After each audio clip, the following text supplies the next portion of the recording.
ونعوذ بالله من شرور أنفسنا ومن سيئات أعمالنا من يهده الله فلا مضل له ومن يضلله فلا هادي له ونشهد أن لا إله إلا الله وحده لا شريك له ونشهد أن سيدنا وسندنا ومولانا محمد وبارك وسلم صلى الله تعالى على خير خلقه محمد وعلى آله وأصحابه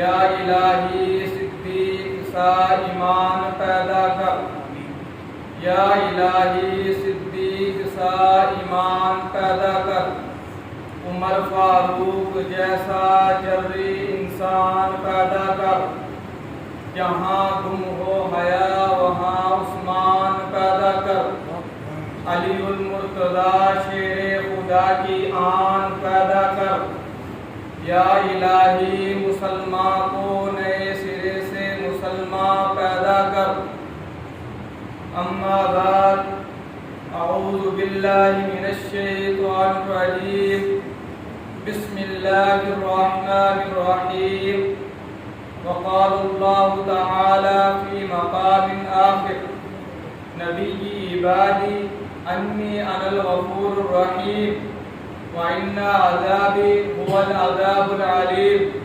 سُبْحَانَ رَبِّكَ رَبِّ الْعِزَّةِ عَمَّا يَصِفُونَ وَسَلَامٌ عَلَى الْمُرْسَلِينَ وَالْحَمْدُ لِلَّهِ رَبِّ الْعَالَمِينَ۔ میرے بھائیو، دوستو، بزرگوں، ابھی آپ حضرات کے سامنے قرآن پاک کی چند آیتیں تلاوت ہوئی ہیں جن کا مفہوم اور میرا موضوع کتنے بڑے ہیں حوصلے پروردگار کے۔ میرے بھائیوں، دوستوں، بزرگوں، اللہ رب العزت کے دو صفاتی نام ہیں، ایک رحمان اور دوسرا رحیم۔ دونوں کا ماخذ اور بنیاد رحمت ہے، لہذا بات یوں سمجھ میں آتی ہے کہ رحمان کا لفظ بھی کافی تھا یا رحیم کا لفظ بھی کافی۔ اب اللہ رب العزت نے یہ دو صفاتی نام کیوں پسند فرمائے، اس کے بارے میں علماء کرام فرماتے ہیں اللہ رب العزت کے خزانوں کا ہونا ایک صفت ہے، اور ان خزانوں کا بے انتہا بے دریغ خرچ ہونا یہ دوسری صفت ہے۔ اس مثال سے آپ بات کو سمجھیں کہ ایک انسان، اس کے پاس دولت ہے، یہ اس کی ایک صفت ہے، یعنی وہ صاحب مال ہے، اس کے پاس مال ہے، کثیر تعداد میں مال ہے، لیکن وہ مال کو اللہ رب العزت کی رضا کی خاطر نیکی کے راستے میں خرچ کرتا ہے، یہ اس کی دوسری صفت ہے۔ اسی طرح آپ نے دیکھا ہوگا کئی لوگ ایسے ہوتے ہیں کہ ان کے پاس مال نہیں ہوتا لیکن ان کا دل بہت سخی ہوتا ہے۔ اس کے الٹ بعض لوگ ایسے ہوتے ہیں کہ ان کے پاس مال بہت کثیر تعداد میں ہوتا ہے لیکن ان کا دل تنگ ہوتا ہے۔ اب اس مثال کو ذہن میں رکھتے ہوئے سوچیں کہ میرے پروردگار عالم کے پاس خزانے اور رحمتیں بہت زیادہ ہیں، یہ ایک صفت ہے۔ ان خزانوں اور رحمتوں کا اپنے بندوں پر خرچ ہونا یہ مستقل دوسری صفت ہے۔ اس لیے پروردگار عالم نے فرمایا ان رحمتی وسعت کل شیء، کہ میری رحمت ہر چیز سے وسیع ہے۔ اب گناہ گاروں سے اللہ رب العزت کا محبت بھرا خطاب۔ میرے دوستو، ہمارے گناہ میرے لیے اور آپ کے لیے بہت بڑے ہیں، لیکن بخشنے والے کے لیے، معاف کرنے والے کے لیے بڑے نہیں ہیں۔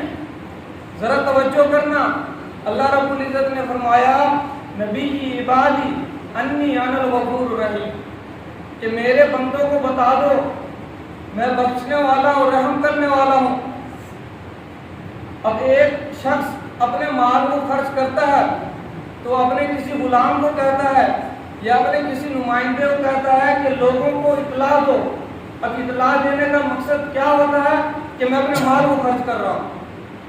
اللہ رب العزت نے یوں نہیں کہا کہ بندوں کو لوگوں کو بلکہ کہا نبی عبادی میرے بندوں کو۔ میرے بھائیوں اللہ رب العزت نے ہمیں میرے کے ساتھ خاص کیا ہے۔ اللہ رب العزت نے کہا نبی عبادی میرے بندے سوتے ہو۔ اب جو یہ میرے کا لفظ آیا ہے اس نے اس کلام کے اندر بہت زیادہ خوبصورتی پیدا کر دی۔ اسی طرح انسان نفسانی خواہشات اور شیطان کے پھندوں میں مستقل پھنسا ہوا ہے۔ انسان دنیا کے اندر نفسانی خواہشات اور شیطان کے پھندوں میں پھنسا ہوا ہے۔ ایک راستے میں اسے نفسانی خواہشات روکتی ہیں اور ایک راستے میں شیطان اسے روکتا ہے، یہاں تک نوبت آ جاتی ہے کہ وہ شخص اللہ رب العزت سے دور ہوتا چلا جاتا ہے۔ اللہ رب العزت نے واضح فرما دیا فَأَيْنَ تَذْهَبُونَ، تم کدھر بھٹک کے جا رہے ہو؟ تمہارا معبود تو میں ہوں، تم اپنے نفس کی طرف لگے جا رہے ہو۔ تمہیں میری عبادت کرنی چاہیے تھی، تم شیطان کی عبادت کر رہے ہو۔ پھر اللہ رب العزت نے فرمایا الم اعہد الیکم یا بنی آدم، کہ اے بنی آدم ہم نے تم سے کیا عہد نہیں لیا تھا اللہ تعبدوا الشیطان، کہ تم شیطان کی عبادت نہیں کرو گے، انہ لکم عدو مبین، وہ تمہارا واضح دشمن ہے، وعنی بدونی، تم میری عبادت کرو، ھذا صراط مستقیم، یہ مستقیم سیدھا راستہ ہے۔ سبحان اللہ کو کہتے ہیں بھائی کہ اللہ رب العزت نے انسان کو اپنی طرف متوجہ کیا ہے۔ جب انسان دنیا کے اندر آیا تو اللہ رب العزت نے کہا الم نجعل لہ عینین، اے انسان کیا ہم نے تیری دو آنکھیں نہیں بنائی، ولسان و شفتین، تو زبان اور دو ہونٹ نہیں بنائے، وہدیناہ النجدین، اور تیری رہنمائی کی دو راستوں کی طرف، حق اور باطل کی طرف۔ اسی طرح اللہ رب العزت نے فرمایا الم نجعل الارض مہادا والجبال اوتادا وخلقناکم ازواجا وجعلنا نومکم سباتا۔ اب اللہ رب العزت انسان کو اپنی نعمتیں یاد دلا کے اپنی طرف متوجہ کرنا چاہ رہے ہیں۔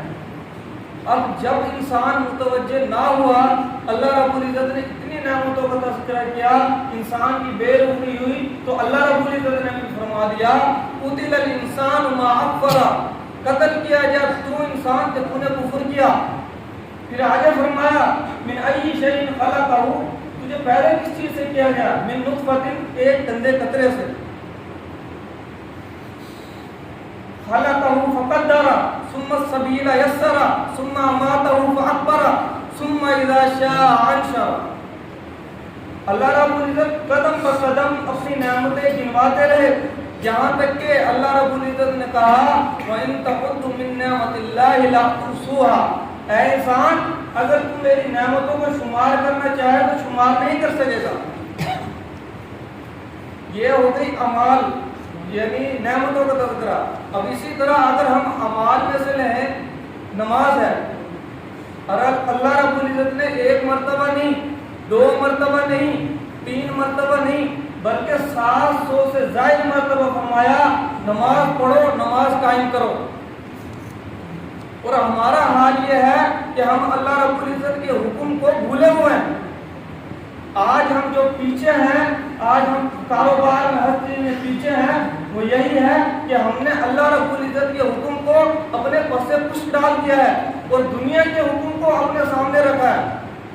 اس کی مثال اس طرح سمجھیں، اگر ہم میں سے کسی ایک کو کوئی ایسے جو طلب کرے کہ بھائی صبح تم نے آنا، تیری پیشی ہے، اب وہ شخص جو فجر کی نماز نہیں پڑھتا وہ بھی صبح کھڑا ہو کر بیوی سے کہے گا کہ میرے لیے کھانا تیار کرو، میں نے پیشی کے لیے جانا، اور ان سے یہ آواز سنائی نہیں دیتی کہ اللہ رب العزت 5 مرتبہ کہا۔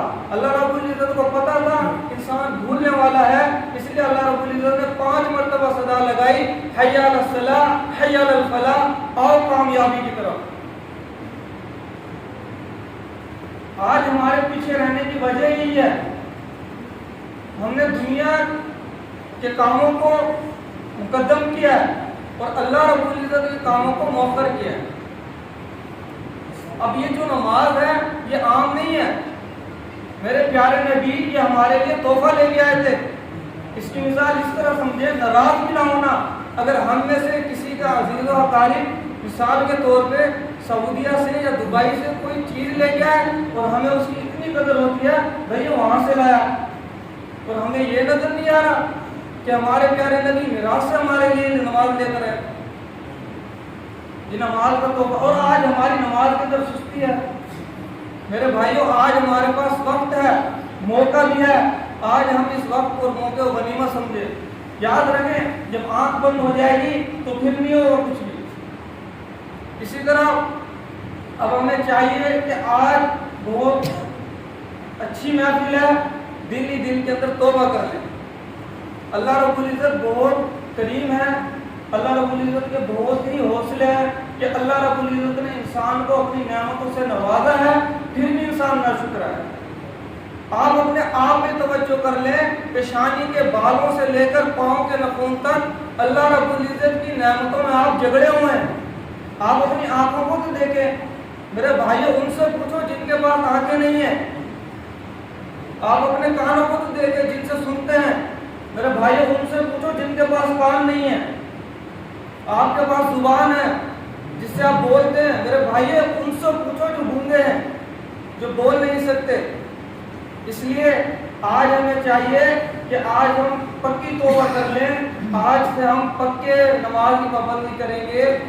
اور اسی طرح اس پر ایک بنی اسرائیل کا واقعہ توبہ کے اوپر، کہ ایک حدیث کے اندر آتا ہے بنی اسرائیل کا ایک شخص تھا، اس نے 99 قتل کیے۔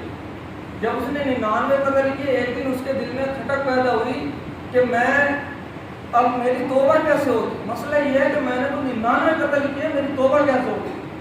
تو اسے ایک شخص نے کہا کہ فلاں جگہ ایک اللہ والا رہتا، اس کے پاس چلے جائے۔ تو وہ چل پڑا، اس کے پاس جا کے بیٹھا، اس نے اپنا حال بتایا، تو اللہ والے نے کہا تو نے 99 قتل کیا۔ جیسے آج کل ہم مثال دیتے ہیں کہ بلی 900 چوہے کھا کے چلی آئی، اسے پھر غصہ ہے، اس نے 100 قتل کر دیا۔ پھر وہ دل میں افسردہ ہوتا ہوا واپس آ گیا، پھر اسے کھٹک پیدا ہوئی کہ میں نے 100 قتل کر دیے، میری توبہ قبول ہوگی یا نہیں ہوگی؟ پھر اسے بتایا کہ فلاں جگہ صوفیاء کرام اللہ والے رہتے ہیں، ان کی مجلس لگتی ہے، آپ وہاں جائیں۔ تو چنانچہ وہ شخص نکل پڑا، جیسے ہی بستی سے نکلا اسے وہیں پر اللہ کرنے ایسا موت آ گئی۔ اب جنت والے فرشتے بھی آ گئے، جہنم والے فرشتے بھی آ گئے۔ جنت والے فرشتے کہہ رہے ہیں کہ ہم اسے جنت میں لے کے جائیں گے، وجہ کیا کہ توبہ کے لیے سے جا رہا ہے۔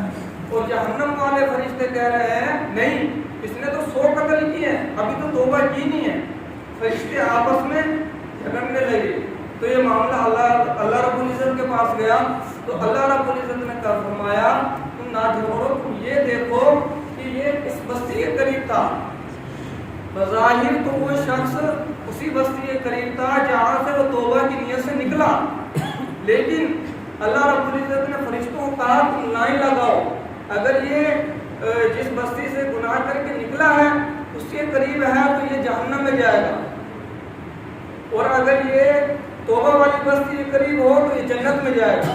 تو اللہ رب العزت نے فرشتوں کو یہ فرما رہے ہیں، وہاں سے زمین کو حکم دیا اے زمین تو تنگ ہو جا۔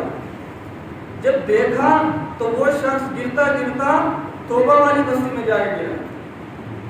تو ہمیں بھی چاہیے کہ ہم آج سے توبہ کریں۔ اسی طرح حدیث کے اندر آیا التائب من الذنب کمن لا ذنب لہ، گناہوں سے توبہ کرنے والا شخص اس شخص کی طرح ہے کہ جس نے گناہ نہیں کیا۔ یہ جو اب اتنی باتیں ہوئی ہیں، یہ جو محفل لگی ہوئی ہے، تو یہ ایک حدیث کے اندر آتا ہے کہ جب اللہ ایسی محفل جس کے اندر اللہ کا نام لیا جائے تو اللہ رب العزت کے فرشتے ادھر آتے ہیں، اور جتنے بھی اس محفل کے اندر بیٹھے ہوں ان کے اوپر جنت واجب کرو۔ یہ نہیں بلکہ جو شخص اس محفل کے قریب سے بھی گزر رہا ہو اس کی بھی بخشش ہو جاتی ہے۔ یہ میرے پروردگار کے حوصلے ہیں۔ اگر ہم میں سے کوئی کسی کو کام کہ بھائی تم نے یہ کام کرنا ہے، بیٹا یہ تمہیں کام کرنا ہے، اگر وہ بات نہ سنے اور کام نہ دھرے تو ہمیں کتنا غصہ آتا ہے۔ سوچیں اگر ہم نماز نہیں پڑھتے تو میرے پروردگار کو کتنا غصہ آتا ہے۔